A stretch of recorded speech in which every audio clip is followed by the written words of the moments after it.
एक बार 3 मूर्ख काम के लिए निकले। उन्हें एक राजा के यहाँ नौकरी मिल गई।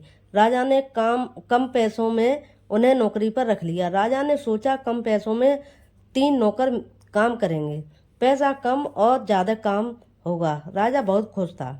एक बार राजा ने व्यापार के उद्देश्य से घी की टीनें दूसरे शहर में भेजी। तीनों सिर पर टीन रखकर चल दिए। तीनों में से एक ने कहा, अरे भैया, इसमें इतना भारी क्या है, चलो देख लेते हैं। उन्होंने टीन जमीन पर रखकर देखा तो अपनी परछाई दिखाई दी और वे तीनों चौंके और कहा, भैया, इसमें तो चोर बैठे हैं, इसलिए वह भारी लग रहे हैं। तीनों बोले, हाँ, अब क्या करें भैया।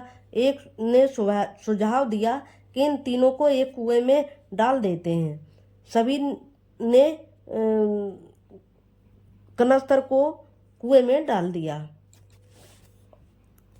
उन्होंने वैसा ही किया और खाली हाथ राजा के यहाँ पहुँचे। राजा ने पूछा, क्या घी पहुँचा के लौट वापस आ गए?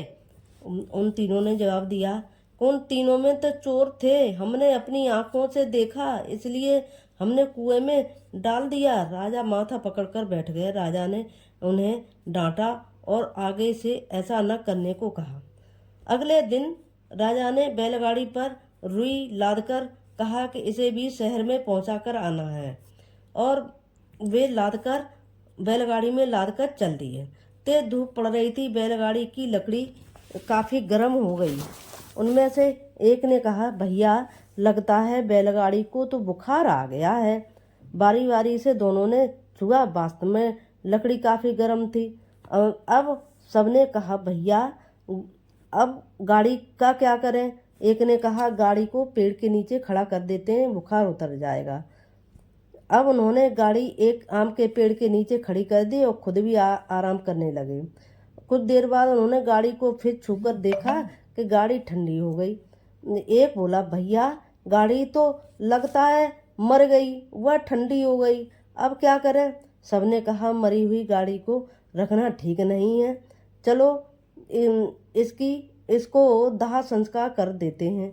और सबने कॉटन सहित आग लगा दी। राजा के पास वापस आ गए।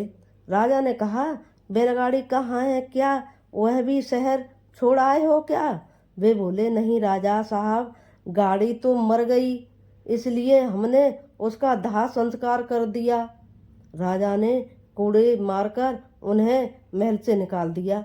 हमें सीख मिलती है कि हमें आदमी की भली भांति परख कर काम पर रखना चाहिए, नहीं तो नुकसान ही उठाना पड़ेगा।